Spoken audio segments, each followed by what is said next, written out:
nom du Père, du Fils et du Saint-Esprit, un seul Dieu, Amen.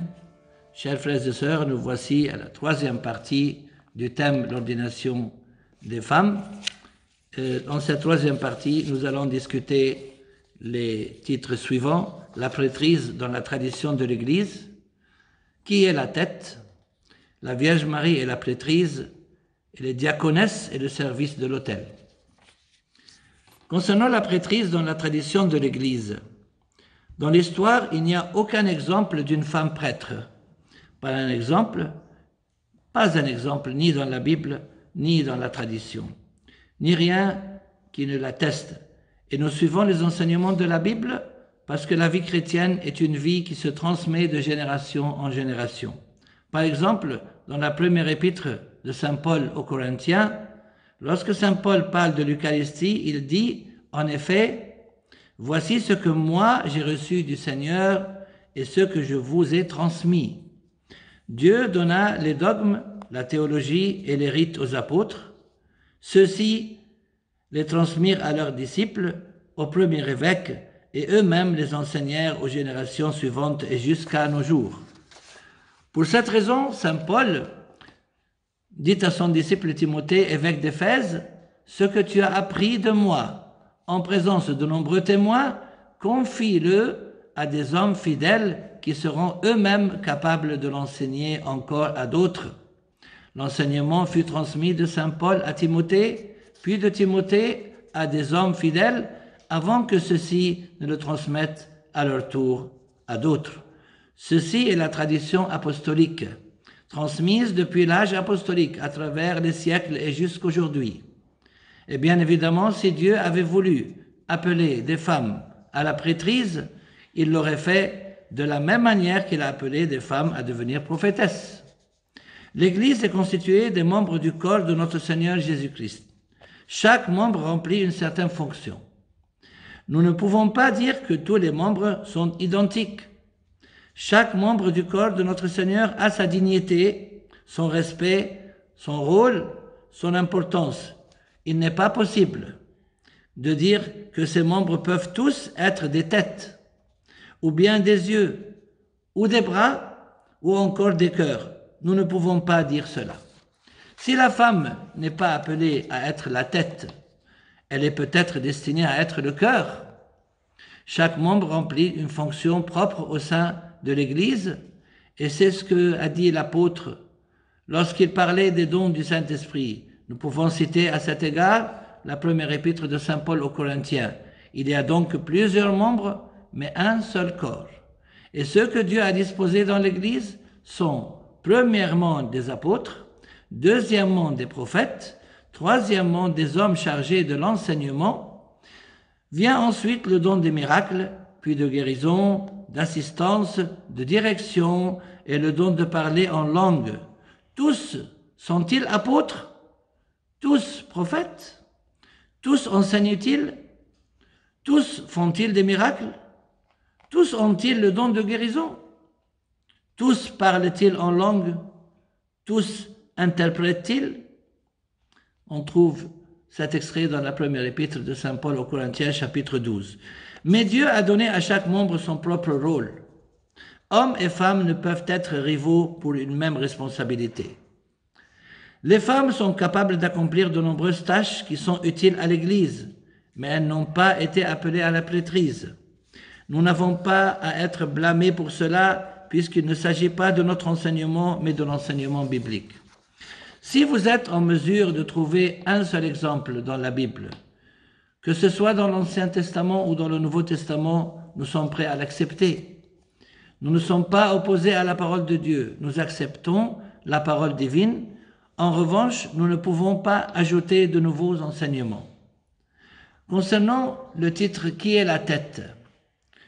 Ensuite, qui de l'homme ou de la femme est la tête selon le Nouveau Testament? Et comment nous pouvons comprendre le rôle de la tête dans l'Église? C'est la tête qui se sacrifie à son corps. C'est pas la tête qui est autoritaire sans sacrifice. La réponse se trouve dans l'épître de Saint Paul aux Éphésiens. Car le mari est le chef de la femme, tout comme le Christ est le chef de l'Église, lui le sauveur de son corps. Ainsi, qu'à plusieurs reprises dans la première épître de saint Paul aux Corinthiens, je veux pourtant que vous sachiez ceci. Le chef de tout homme, c'est le Christ. Le chef de la femme, c'est l'homme. Le chef du Christ, c'est Dieu. Car ce n'est pas l'homme qui a été tiré de la femme, mais la femme de l'homme. Et l'homme n'a pas été créé pour la femme, mais la femme pour l'homme. Mais quel genre de tête, comme je viens de vous dire, cette tête qui se sacrifie pour sa femme, l'homme qui se sacrifie pour sa femme, comme le Christ l'a fait pour son Église. L'homme et la femme coopèrent ensemble, mais l'homme est le chef de la femme selon les lectures bibliques. Si la femme est dirigée par l'homme au sein du foyer, peut-être à la tête de toute une congrégation à l'Église, parmi laquelle se trouve son époux, qui lui-même est son chef, ou bien peut-elle lui dire « Tu es mon chef au sein du foyer, à la maison, mais je suis ton chef à l'Église ?» Je ne parviens pas à trouver d'issue à ce problème. Aussi le prêtre représente-t-il notre Seigneur Jésus-Christ. Concernant la Vierge Marie et la prêtrise, si les femmes avaient été appelées à la prêtrise, la première d'entre elles aurait été la Vierge Marie. Aucune autre femme au monde n'est plus sainte que la Vierge Marie. Dans le monde entier, aucune autre femme n'est plus digne, si c'est une question de dignité, que la Sainte Vierge Marie. Et Sainte Marie n'a jamais prétendu être une prêtresse. Elle était la mère spirituelle de tous les apôtres, mais elle n'a pas prétendu être une prêtresse. Quant aux diaconesses et le service de l'autel, cela ne concerne pas uniquement la prêtrise, mais également la tâche des diacres au service de l'autel. Lorsque les apôtres consacrèrent les 7 premiers diacres, qu'est-ce qu'ils ont dit? Ils ont dit « Cherchez plutôt parmi vous, frères, 7 hommes. 7 hommes de bonne réputation, remplis d'esprit et de sagesse, et nous les chargerons de cette fonction. » Dans l'histoire de l'Église, nous pouvons trouver quelques diaconesses qui n'étaient pas au service de l'autel, mais accomplissaient un service social ou éducatif, ou dont le rôle était la discipline ou l'assistance des prêtres dans les domaines concernant les femmes dans les saints sacrements, mais pas le service de l'autel, ni pour la sainte liturgie, ni pour baptiser, rien de la sorte. Dans la première épître de saint Paul à Timothée, saint Paul ne permet pas aux femmes d'enseigner aux hommes dans l'Église. Au sein de l'Église copte, nous permettons aux femmes d'enseigner aux enfants ou à d'autres femmes, à l'école du dimanche et le catéchisme, et aussi dans nos séminaires de théologie ou aux réunions des jeunes, mais elles n'enseignent pas aux hommes. Je suis désolé, mon intention n'est pas de déplaire aux femmes, mais tel est ce qui est écrit dans la Sainte Bible. Il ne s'agit pas d'être contre les femmes, mais il est question de classer les dons de Dieu. À présent, j'en reviens à l'épître de saint Paul aux Romains, en ce qui concerne cette question, afin de lire et voir ce que la Sainte Bible nous apprend. Au nom de la grâce qui m'a été donnée, je dis à chacun d'entre vous, n'ayez pas de prétention au-delà de ce qui est raisonnable. Soyez assez raisonnable pour n'être pas prétentieux. Chacun selon la mesure de foi que Dieu lui a donnée en partage. En effet, comme nous avons plusieurs membres en un seul corps et que ces membres n'ont pas tous la même fonction, ainsi, à plusieurs, nous sommes un seul corps en Christ, étant tous des membres les uns des autres, chacun pour sa part. Et nous avons des dons qui diffèrent selon la grâce qui nous a été accordée. Est-ce le don de prophétie qu'on l'exerce en accord avec foi?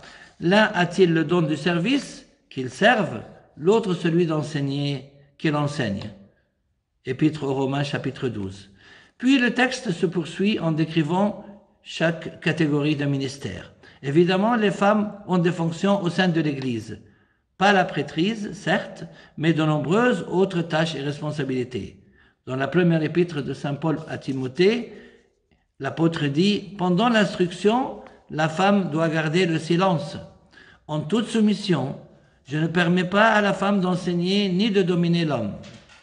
Qu'elle se tienne donc en silence.